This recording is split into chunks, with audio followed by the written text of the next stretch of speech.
Alemania y Reino Unido estrechan lazos en defensa. Ambos países firmaron en Londres el Tratado de Amistad y Cooperación Bilateral en el marco de la visita del canciller federal Friedrich Merz a la capital británica, donde fue recibido por el primer ministro Keir Starmer. El acuerdo, que contempla luchar de forma conjunta contra la inmigración ilegal, además de la colaboración en sectores como la inteligencia artificial, también incluye una cooperación más amplia en defensa. Londres y Berlín quieren impulsar la producción de vehículos militares Boxer y los aviones Typhoon. Asimismo, buscarán desarrollar en la próxima década un misil de ataque de precisión con alcance de más de 2.000 kilómetros. El acuerdo, además, prevé asistencia mutua en caso de amenazas. Esto en el contexto de la amenaza rusa y su guerra en Ucrania. Escuchemos qué dijeron Merz y Starmer a propósito de este acuerdo. Hoy abrimos un nuevo capítulo en las relaciones germano-británicas. Respondemos conjuntamente a los recientes y grandes desafíos comunes de nuestro tiempo. El Reino Unido abandonó, muy a mi pesar, la Unión Europea. Rusia golpea la arquitectura de seguridad europea.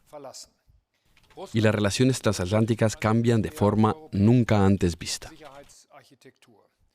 En este nuevo escenario, con el tratado que hemos firmado hoy, queremos garantizar la libertad, la seguridad y el bienestar de ambos países.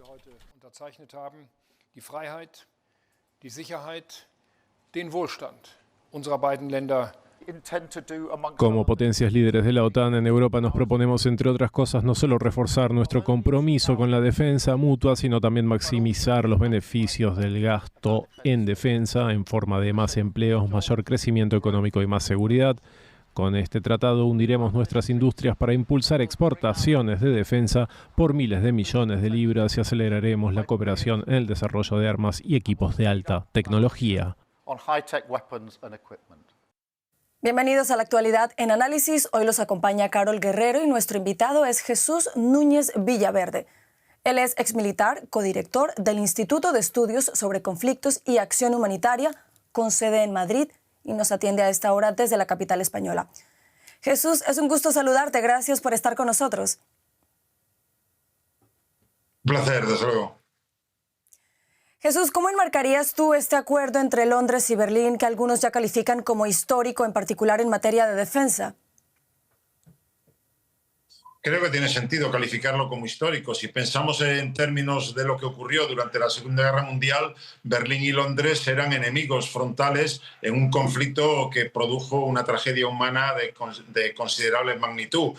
Y si pensamos en que después de esa Segunda Guerra Mundial las relaciones se han ido acercando, incluso han compartido durante años su pertenencia a la Unión Europea, no dejaba de ser un poco chocante que no existiera ningún tratado formal de ámbito bilateral, y ahora el Tratado de Kensington creo que establece, por lo tanto, simbólicamente una unión, un intento y una voluntad de cooperación que abarca todos los niveles, incluyendo evidentemente el de defensa. Por lo tanto, si pensamos en el escenario internacional actual, creo que efectivamente es un tratado que puede considerarse histórico, junto con el que ya ha habido entre Francia y el Reino Unido, y seguramente los que se sigan reforzando entre la propia Alemania y también Francia. Jesús, ¿se puede ver este acuerdo como una respuesta europea a la política exterior de Donald Trump y a la presión del presidente de los Estados Unidos a la OTAN?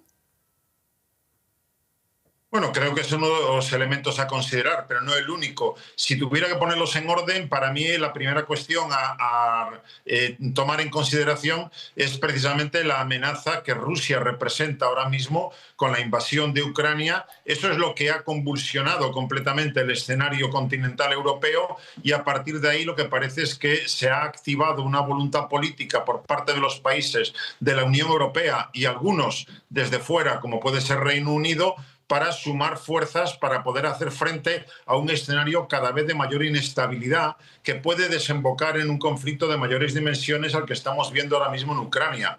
Además de eso, evidentemente, la política de Trump es un elemento a considerar en la medida en la que se va cuestionando la cobertura de seguridad que Estados Unidos ha proporcionado a sus aliados europeos durante las últimas décadas. Es el propio Trump el que ha alimentado esa orientación y eso es lo que llevó, recordemos ya en su día, a la canciller alemana Angela Merkel a decir que Estados Unidos dejaba de ser un socio fiable y es lo que ha llevado ahora al nuevo canciller, a Merz, a decir que hay que independizarse de Estados Unidos. Por lo tanto, esos son factores muy a tener en cuenta. Ya. Bueno, Jesús, ¿y cómo se explica que sea un acuerdo entre Londres y Berlín en lugar de Londres y Bruselas? Es decir, no solamente entre Londres con Alemania, sino con toda la Unión Europea. Bueno, yo creo que una cosa no quita a la otra. Hay que entender que el Reino Unido se ha ido dando cuenta de su soledad fuera del marco de la Unión Europea, mientras que su relación especial con Washington tampoco pasa por buenos momentos, teniendo en cuenta la arbitrariedad del propio Donald Trump. Por lo tanto, Londres está intentando, como sea, buscar el acercamiento a esa Unión Europea. Lo ha hecho. Yo creo que estamos ahora mismo en una nueva etapa que no lleva a un reingreso del Reino Unido en la Unión Europea de forma inmediata, pero que sí que se busca, evidentemente, reforzar los vínculos, incluyendo también el ámbito de la defensa, y lo mismo está ocurriendo en el ámbito bilateral. Como decía hace un momento, todavía está muy reciente la visita del presidente francés a Londres, reforzando también esos vínculos que incluyen defensa, y lo mismo cabe entender lo que ahora acaba de ocurrir con Alemania, puesto que lo que sienten tanto unos como otros es la necesidad de sumar fuerzas, siendo conscientes de que individualmente ninguno de ellos tiene capacidad para poder neutralizar las amenazas que afectan a su propia seguridad. Luego, creo que todo eso explica que simultáneamente haya un acercamiento hacia Bruselas por parte de Londres y haya también un intento de reforzar las relaciones bilaterales entre los principales miembros de la Unión Europea y, en este caso, el Reino Unido. Bueno, Jesús, ya en el plano de lo práctico, ¿qué pueden aportarse el uno al otro? Es decir, en materia de defensa particularmente, ¿qué le puede aportar Alemania al Reino Unido y el Reino Unido a Alemania? Bueno, en este caso concreto estamos hablando, por un lado, de un Reino Unido que es el ejército de mayor capacidad de proyección de poder fuera de sus fronteras dentro del continente europeo, por lo menos en su parte occidental, junto con Francia, pero desde luego por encima de Francia. Además de eso, es una potencia nuclear y evidentemente eso, si se avanza en el sentido de coordinar junto con Francia esa capacidad nuclear para dar cobertura al conjunto de los países de la Unión Europea, eso es fundamental. Y por otro lado, Alemania es la principal potencia económica, la principal potencia industrial de la Unión Europea. Por lo tanto, allí hay una complementariedad muy obvia, en la medida en la que también en el terreno de la industria de la defensa ambos países pueden aportar muchos elementos de tecnología y de capacidad productiva para poder reforzar esas capacidades de la Unión Europea en su conjunto para defenderse a sí misma con sus propios medios sin tener que depender de Estados Unidos del modo que ocurre en la actualidad. Creo que eso explica en buena medida que en este caso los dos salen sumando a partir, como decía, del convencimiento de que cada uno por separado no tiene ni capacidad económica, ni militar, ni industrial para poder satisfacer las necesidades de sus propias Fuerzas Armadas. Jesús, uno de los puntos del acuerdo contempla asistencia mutua en caso de amenaza. ¿Esto acaso ya no está pactado en el marco de la OTAN?